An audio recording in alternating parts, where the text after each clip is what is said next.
quando nós resolvemos escrever esse livro, que esse livro não surgiu, ele não brotou de uma hora para outra, foram pesquisas, foram estudos, meu Ivan, foram noites orando, pesquisando.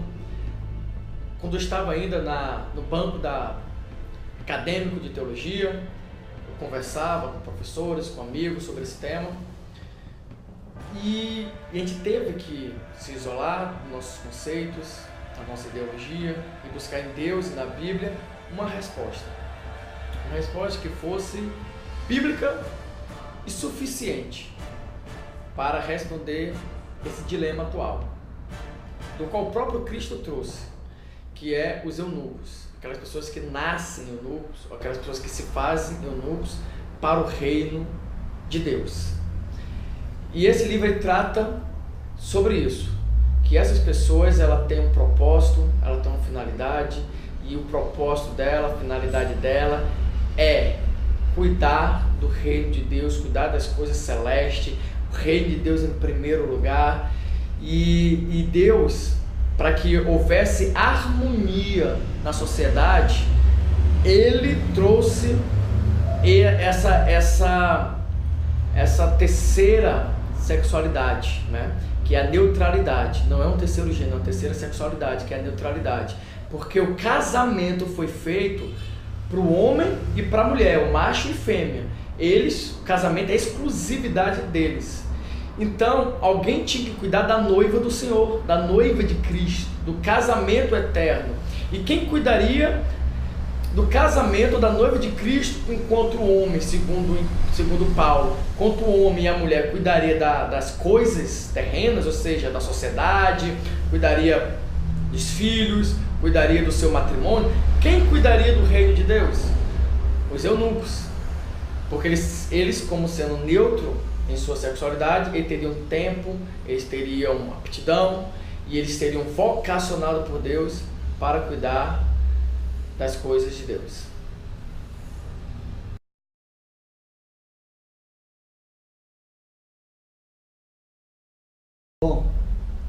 Bom, a obra, como essa obra surgiu?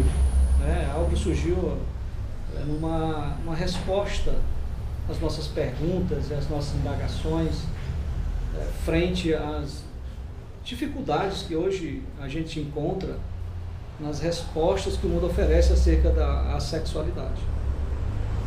Embora possa parecer muito com homossexualidade, há uma certa confusão entre ambas. E foi isso que fez com que a gente buscasse compreender dentro das Escrituras, sobre a ótica de Cristo, né, aquilo que hoje é um dilema dentro da sociedade. O que é essas pessoas assexuadas e quem são esses homossexuais? Haja visto que a homossexualidade diz que nasceu com isso, e Cristo vai dizer sempre o contrário daquilo que o mundo oferece como resposta. Jesus dizia que havia eunucos desde o nascimento, e estas pessoas eram desprovidas de sentimento, desprovidas de sexualidade, né? E a gente contextualizando e trazendo essa interpretação aos olhos de Cristo e das Escrituras, deixa bem claro que pessoas como essas podem muito bem estar sendo confundidas com homossexuais. E esse livro, ele vai abrir uma reflexão sobre estas pessoas. Este livro ele vai trazer determinados assuntos que, embora possa parecer com homossexuais, não tem nada a ver com eles.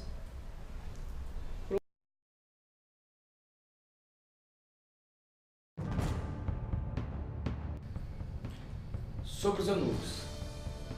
Antes de explicar quem são os eunucos, eu vou falar quem não são os eunucos, porque aí, se a gente tirar quem eles não são, a gente consegue compreender sua verdadeira identidade.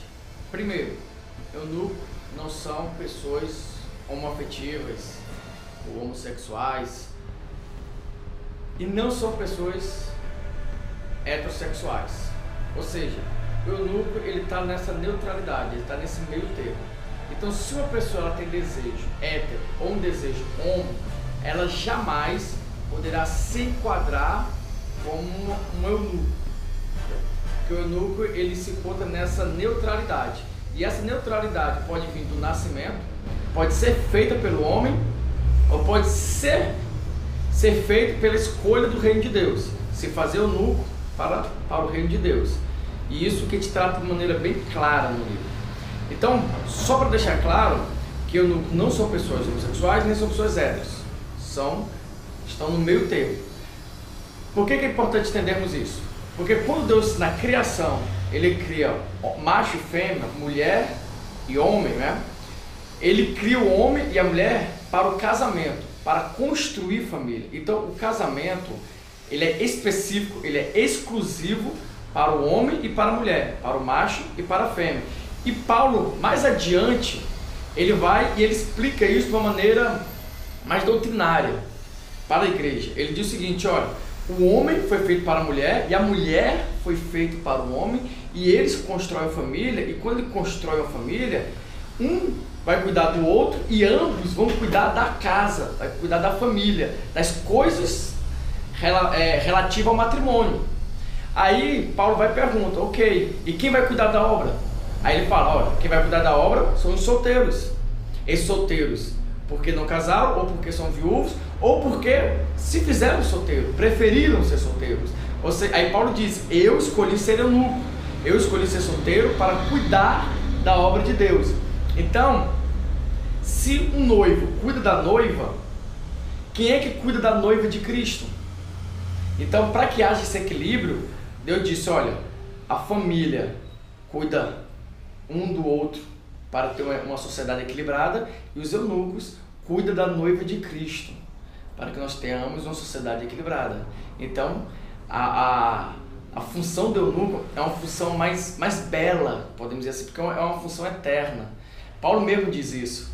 Ter família é bom, ter filhos são bons, está escrito em Isaías também, mas ter famílias eternas, cuidar da noiva de Cristo, é algo muito mais primordial, muito mais belo, muito mais gratificante. E aí, para entendermos isso de uma maneira mais clara, a gente pode comparar isso com Marta e Maria, quando Jesus chega na sua casa. Marta cuidava das coisas, da obrigação de casa, né? Enquanto a sua irmã tinha escolhido o quê? Cuidar das coisas de Deus, servir a Deus, adorar a Deus. Então, Jesus não exorta a sua irmã, mas diz assim: Marta, Marta, né? Por que andais tão preocupados? Porque a Maria escolheu o quê? A melhor parte. Então, trazendo uma comparação, o eunuco seria a Maria, que escolheu servir a Deus.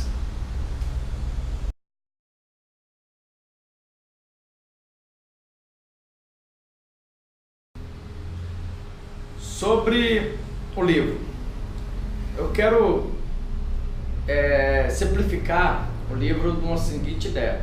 Nós entendemos que a criação de Deus existe uma digital. Deus imprimiu sua digital. Ele enquadrou ali e colocou ali a sua identidade. E qual é a identidade que Deus colocou? É o que nós no livro chamamos de triângulo equilátero da perfeição. Outras pessoas chamam da digital de Deus. O que seria esse triângulo equilátero da perfeição? É que nós temos um Deus tri-um, Deus Pai, Deus Filho e Deus Espírito Santo, fechando a Trindade. E essas vértices dessa Trindade, desse triângulo, elas são iguais, mas distintas. É a mesma essência, que não se separam, mas que são um só. E Deus colocou essa natureza em sua criação. O homem é um ser tri. O homem é composto de corpo, alma e espírito. A matéria, ela só pode ter 3 estados: estado líquido, estado sólido e estado gasoso, fechando o triângulo. Todas as matérias, elas são formadas por átomos. Todas as matérias são formadas por átomos. E existe o átomo primordial. Só que o átomo, ele é composto de elétrons, prótons e nêutrons. O positivo, o negativo e o nêutron. Então, quando nós entendemos, quando nós falamos de sexualidade Nós entendemos que existem 3 estados para a sexualidade, ou 3 naturezas para a sexualidade. Qual é? É o estado positivo, macho, o estado negativo, mulher, e o estado neutro, que é o eunuco.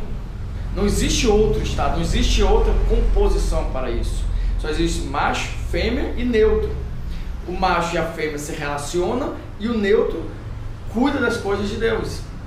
Então, nós entendemos que na sexualidade existe essa triangulação perfeita que Deus colocou para que houvesse um equilíbrio na sua obra.